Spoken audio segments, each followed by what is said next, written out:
Sisa-sisa hujan yang mengguyur kota Surakarta siang tadi masih menyisakan genangan juga rintik-rintik halus tetesan air yang masih membasahi sudut kota.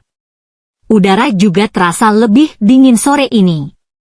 Krisni yang baru menginjakkan kaki di pelataran sebuah mal terbesar di Surakarta, lantas mengeratkan dekapan tangannya, guna mengusir hawa dingin yang langsung menyergap tubuhnya. Pukul 5 sore sekarang, jadwal kerja shift paginya telah usai. Biasanya ada Jati yang menjemputnya sepulang kerja begini, tapi beberapa hari belakangan Jati sudah tidak lagi menampakkan diri di depannya. Jangankan menampakkan diri, membalas pesan atau mengangkat telepon pun tak ia lakukan. Krisni mulai gusar, karena sebelumnya hubungannya dengan Jati baik-baik saja. Tak ada pertengkaran ataupun cekcok yang bisa dijadikan alasan untuk melakukan perbuatan seperti yang dilakukan Jati padanya saat ini. Ini sudah hari ke-7 Jati menghilang. Ia mulai merasa kesal karena Jati tak kunjung memberikan respon padanya. Padahal semua pesan yang dikirim telah dibacanya, tapi kenapa untuk sekedar membalasnya saja Jati enggan melakukannya? Sebenarnya apa yang terjadi? Krisni masih berdiri di pelataran itu. Matanya terus menatap lurus ke arah lalu lalang kendaraan yang memadati jalan utama kota Surakarta yang berada di depan mal itu, namun pikirannya berkelana memikirkan sang belahan jiwa yang entah di mana rimbanya. Getaran handphone yang berada di dalam tasnya membuyarkan lamunannya. Wajahnya yang semula muram, mendadak berseri saat melihat nama yang tertera di layar handphone miliknya. Jati, lirihnya. Tak ingin membuang waktu, ia lantas menggeser layar yang menampilkan gambar telepon berwarna hijau, kemudian menempelkan benda itu di telinga kanannya. Aku ndak bisa melanjutkan hubungan kita, Kris. Aku mau nikah. Maksud kamu? Kamu tidak sedang bercanda, kan?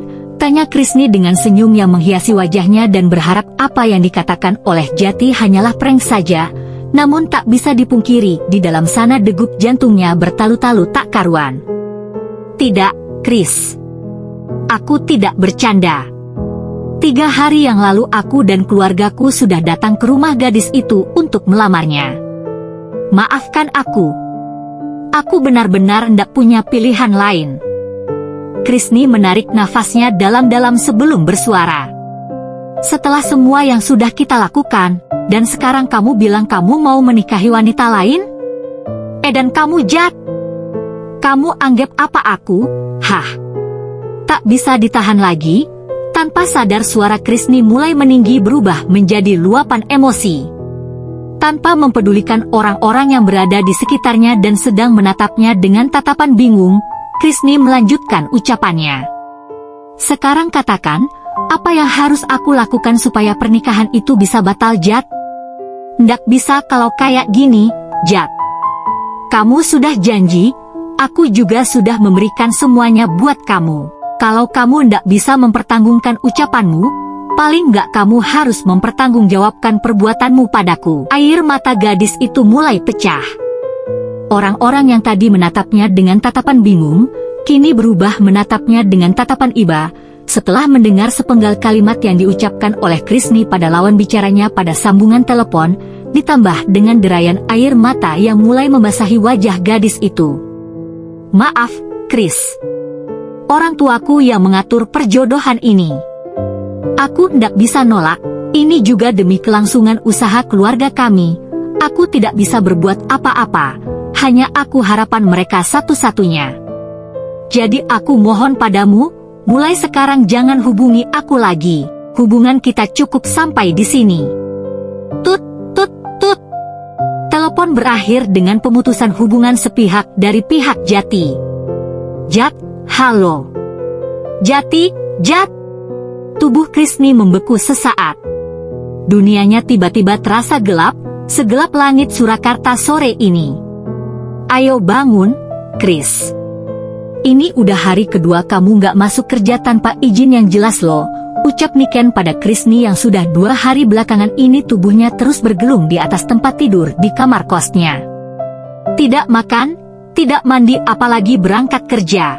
Jangan sampai sudah kehilangan pacar, kamu juga kehilangan pekerjaan, mau tuh kamu jadi pengangguran? Jadi beban keluargamu, lanjut Niken, masih berusaha untuk menyadarkan sahabatnya itu. Walaupun wejangan yang diucapkan oleh Niken ada benarnya, tapi Krishni masih merasa membutuhkan waktu untuk meratapi nasib kisah cintanya yang berakhir tragis. Karena bukan hanya hatinya yang hancur, tapi dunia juga masa depannya ikutan hancur. Ia tak tahu harus bagaimana melanjutkan hidupnya, setelah impian bersama dan hal yang paling berharga yang dimilikinya, telah ia berikan untuk laki-laki bernama Pangestu Jati itu. Daripada kamu terus-terusan begini, mending bergerak dan lakukan sesuatu. Temanku punya kenalan yang bisa bikin Jati balik ke kamu, tukas Niken akhirnya, karena ia mulai merasa risih dengan keadaan sahabatnya yang sudah seperti orang yang mati segan hidup tak mau itu. Mendengar kalimat terakhir yang diucapkan oleh Niken, Krishni lantas menyibak selimut yang menutupi seluruh bagian tubuhnya. Dengan kepala yang terasa berkunang-kunang ia berusaha untuk bangkit. Maksud kamu? Tanya Krishni seraya memegangi kepalanya.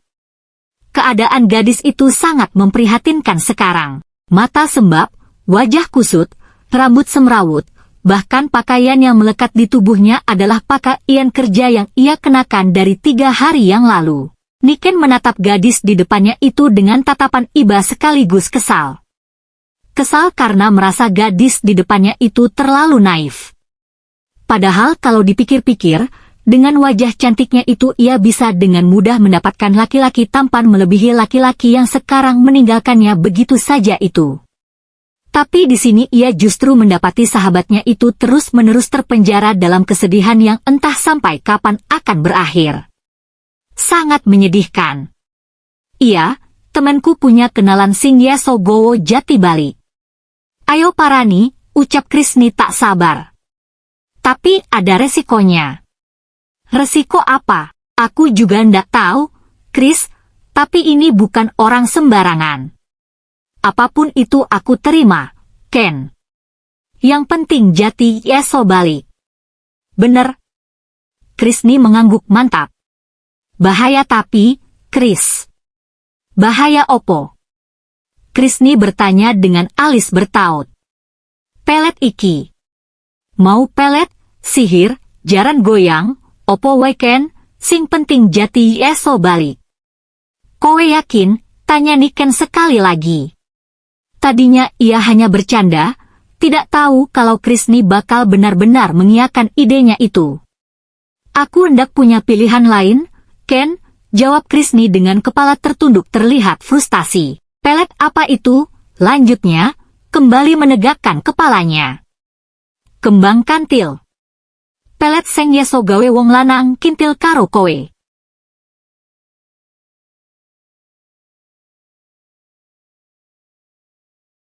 Jangan lupa subscribe, like, komen dan nyalakan loncengnya biar tidak ketinggalan lanjutan ceritanya. See you, bye-bye.